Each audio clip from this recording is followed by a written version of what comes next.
এই পিত্তথলির পাথর হওয়ার যে মূল কারণ সেগুলা কি, এবং এই পাথর কিভাবে তৈরি হয়।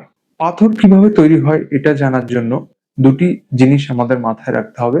যে কোনো জায়গায় যদি কোনো অসুস্থতা তৈরি হয় সেটি আসলে দুটি কারণে হয়ে থাকে। প্রথমত জায়গাটি বা সেই অঙ্গটি বা সেই অসুস্থ পিত্তথলিটি বলেন বা যে অংশটি বলেন, সেটি যদি স্বাভাবিকভাবে তার কার্যক্রম না করতে পারে তখনই আসলে সেই জায়গার অসুস্থতা বা রোগগুলি তৈরি হয়ে থাকে। যেমন এক্ষেত্রে প্রথমত পিত্তথলির পাথর যে কিভাবে তৈরি হচ্ছে সেটা জানার জন্য প্রথমেই যেটা আমরা সবচেয়ে প্রথমত চিন্তা করে থাকি সেটা হচ্ছে পিত্তথলি তার ফাংশন ঠিকভাবে না করা, তার কার্যক্রম ঠিকভাবে না করা।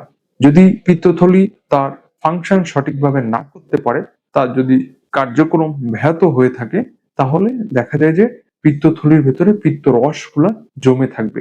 এই পিত্তরস যখন জমে থাকবে, অনেকদিন জমে থাকতে থাকতে এখান থেকে পাথর তৈরি হওয়ার সম্ভাবনা তৈরি হবে।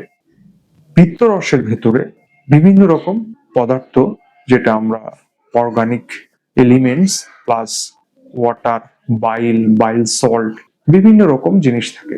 এটির যদি আনুপাতিক হার, যেটা যেরকম থাকা উচিত সেটা যদি না থাকে, তাহলে এখানে পাথর তৈরি হতে পারে।